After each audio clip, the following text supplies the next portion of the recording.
ما فی القبور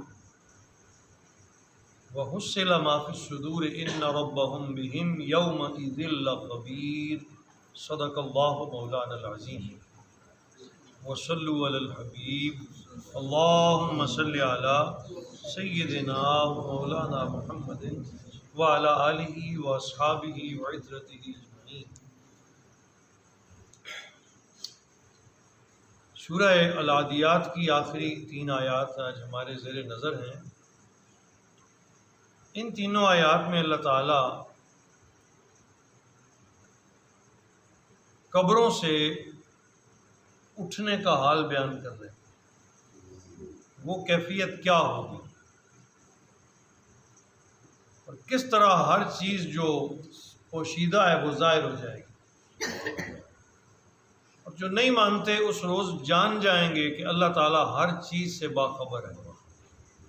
کوئی چیز اس کے علم سے چھپی ہوئی۔ پچھلے 2 صورتوں میں ہم یہ مضمون پڑھتے ہوئے آ رہے ہیں، جھنجھوڑ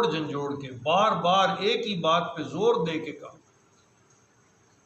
اے کاش تم جس زندگی کی بھول بھلائیوں میں پڑے ہوئے ہو تم سمجھ جاؤ کہ یہ کچھ بھی نہیں ہے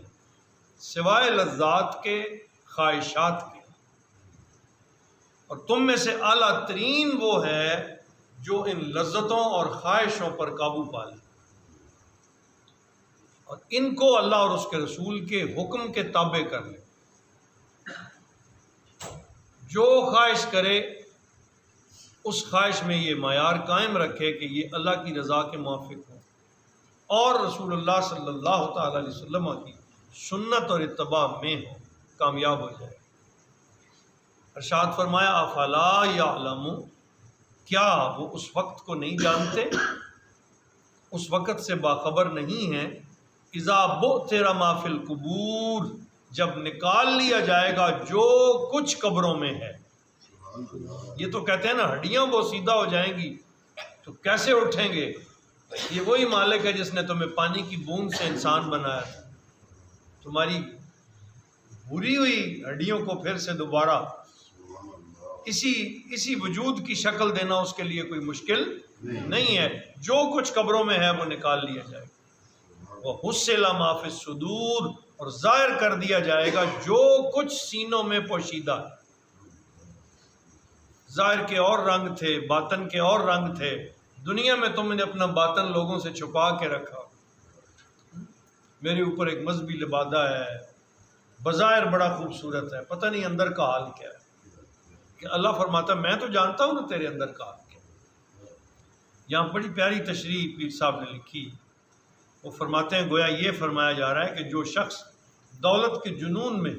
تمام اقدار کو بری طرح بے دردی سے پامال کرتا رہا، اپنے رب کو بھی بھولے ہوئے ہے اور اس کی مخلوق کو بھی طرح طرح کی تکلیفیں پہنچاتا رہا، ڈان بنا ہوا تھا، کیا اس نادان کو اتنی بھی خبر نہیں تھی کہ ایک دن آنے والا ہے جب وہ کسی قبر سے اٹھایا جائے گا اور حشر کے میدان میں لا کے کھڑا کر دیا جائے، اور پھر وہ مالک کریم ارشاد فرمائے گا اب دے جس جس کا حق تو نے مارا تھا، اب ان سے تکلیف وصول کر جن جن کو تو نے تکلیف دی تھی۔ اس امر کو وہ بھولے ہوئے، اسے خبر نہیں ہے کہ کتنی سختی سے وہ مالک باز پرس کرنے والا ہے اور اسے اس کے اس ارادے سے کوئی روک سکتا نہیں۔ قیامت کے دن صرف اس کے ظاہری اعمال کی جانچ پڑتال نہیں ہوگی بلکہ اس کے ارادوں، نیتوں اور قلبی جذبات، جو دل میں جذبات پیدا ہوتے تھے اور باطنی کیفیات سب کی سب آشکارا ہو جائیں۔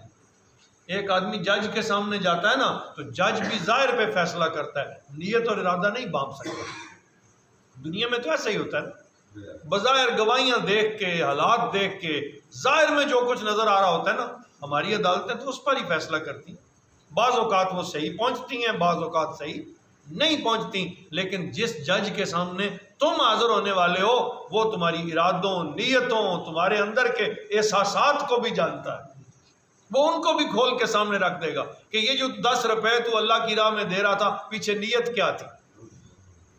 بظاہر تو سارے لوگ کہہ رہے تھے قاری صاحب نے صدقہ کیا ہے، اللہ فرماتا مجھے تو پتہ نہیں کس نیت سے کیا تھا۔ تو نیتیں، ارادے،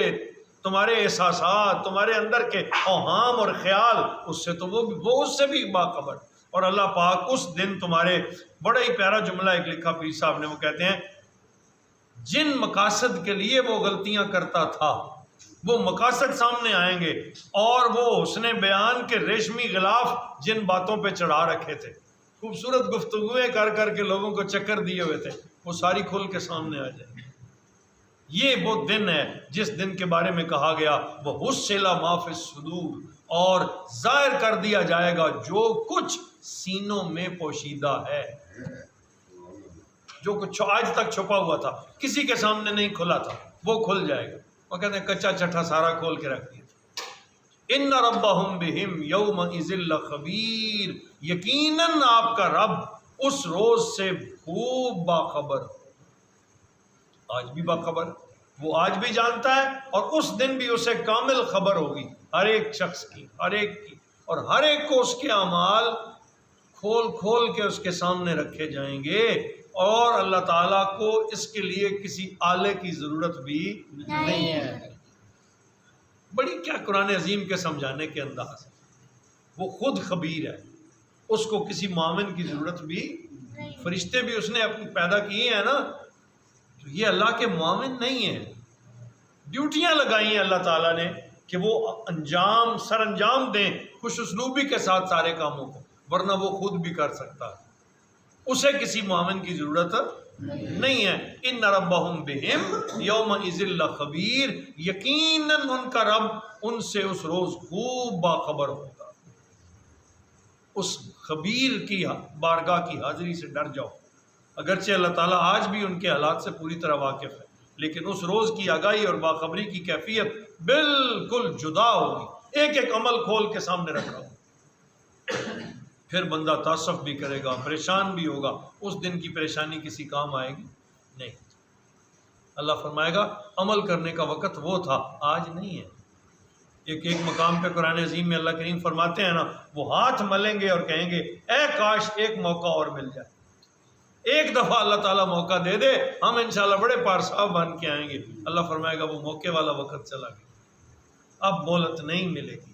کیونکہ وقت مہلت کا گزر چکا ہے، آج یوم حساب ہے، اب حساب ہو۔ بچوں، جوانوں، بزرگوں، بقا اسی میں ہے کہ اس زندگی میں سچی توبہ کر، اس زندگی میں اس سچے رب سے اپنے اعمال پہ خوف زدہ ہو کر اس کی بارگاہ کا خوف دل میں پال لو، شرمندگی کا احساس پیدا کرو، غلطی ہو ہی جاتی، یہ انسان خطا کا پتلا ہے، اس سے نہ چاہتے ہوئے بھی خطا ہو جاتی ہے، بہتری اس میں ہے کہ غلطی کرو اور توبہ کرو، غلطی کرو اور توبہ کرو، جس کو معافی کا گر آ گیا وہ کامیاب ہو۔ اللہ پاک ہم سب کو اللہ کی بارگاہ سے سچے دل سے معافی مانگنے کی توفیق عطا فرمائے۔ اللہم انا نشہد انک خبیر بما فی صدورنا ونشہد انک عفو کریم تحب العفو فاعف عنا یا غفور یا غفور یا غفور۔ اللہم صلی وسلم وبارک علی سیدنا و مولانا محمد وبارک۔